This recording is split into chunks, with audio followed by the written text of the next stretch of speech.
Question number 6. Figure 6.1 shows the circuit diagram for a flashlight torch. Battery है, fixed resistor है, LED है, light emitting diode है. The EMF of the battery is 4.5 volts. Since ये एक single loop circuit है, series circuit है, तो ये जो total EMF of the battery है, ये दोनों components में divide हो. कुछ voltage इसको मिलेगा और कुछ voltage दूसरे component को मिल जाएगा. The circuit contains 60 ohms fixed resistor. इसकी value हमें given है कि 60 ohms का है. Okay. The current in the light emitting diode और LED is 0.020 amperes. तो अगर इसमें से 0.020 amperes का करंट फ्लो कर रहा है तो वो पूरे के पूरे सर्किट में सेम रहेगा और फिक्स रेजिस्टर में से भी सेम ही करंट फ्लो होगा क्योंकि ये एक सीरीज सर्किट है और सिंगल लूप में सेम करंट फ्लो करता है.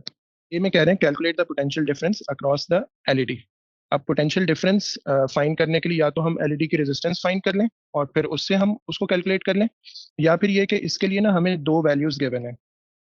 इसकी रेजिस्टेंस है 60 ओम्स और इसमें से करंट फ्लो कर रहा है 0.020 एम्पेयर्स का, तो इसका वोल्टेज हम फाइंड कर सकते हैं. So V is equal to I R. I की वैल्यू 020 मल्टीप्लाइड बाय 60, तो इसका वोल्टेज हमें मिल जाएगा 1.2 वोल्ट्स. और वोल्टेज ऑफ एलईडी हम फाइंड कर लेंगे जब हम टोटल ईएमएफ में से 1.2 वोल्ट्स को सब्ट्रैक्ट कर देते हैं. तो इससे हमें 3.3 वोल्ट्स का आंसर मिल जाएगा. ये पोटेंशियल डिफरेंस आ जाएगा हमारे पास एलईडी के लिए. Explain why the LED does not light up if the battery is reversed.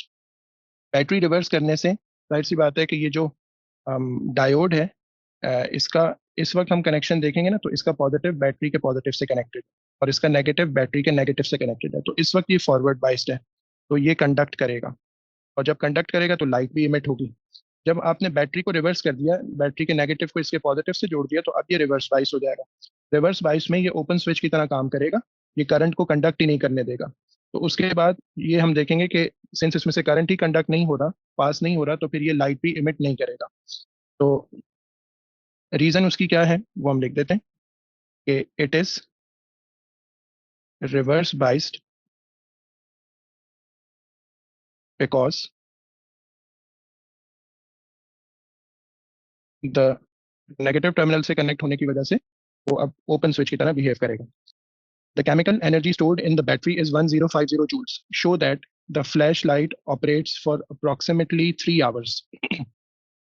अच्छा, ये जो फ्लैश लाइट है ये यूज करेगी एनर्जी ऑफ द बैटरी को और energy of the battery can be given by the formula VIT, जिसमें voltage, current और टाइम का प्रोडक्ट हम लेते हैं. तो अगर मैं टाइम के लिए इस फॉर्मूले को लिखूं तो V और I को वहां मूव करेंगे, वहां जाके डिवाइड करेंगे. हमारे पास जो एनर्जी अवेलेबल है वो 51050 है. ये जो बैटरी है ये वोल्टेज डिलीवर कर रही है 4.5 वोल्ट्स का और करंट इसमें से ड्रॉ हो रहा है 0.020 एम्पेयर्स का. तो जब इस एनर्जी के साथ ये वोल्टेज और करंट इससे ड्रॉ हो रहा होगा, वर्क करेगी 11,666.6 सेकेंड्स तक.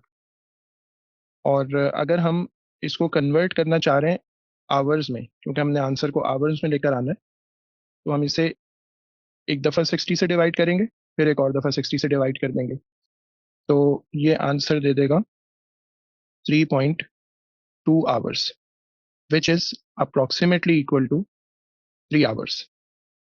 तो ये इसकी वर्किंग है.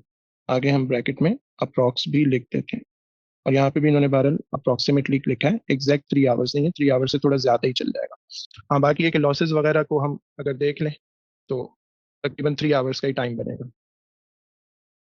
Next part, calculate the total charge that flows through the LED in 3600 seconds.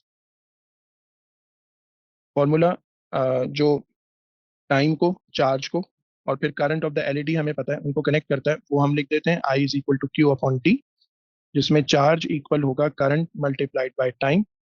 Current जो एलईडी में से पास हो रहा है वो 0.020 एम्पेयर्स का है और 3600 सेकेंड्स तक ये करंट पास होगा.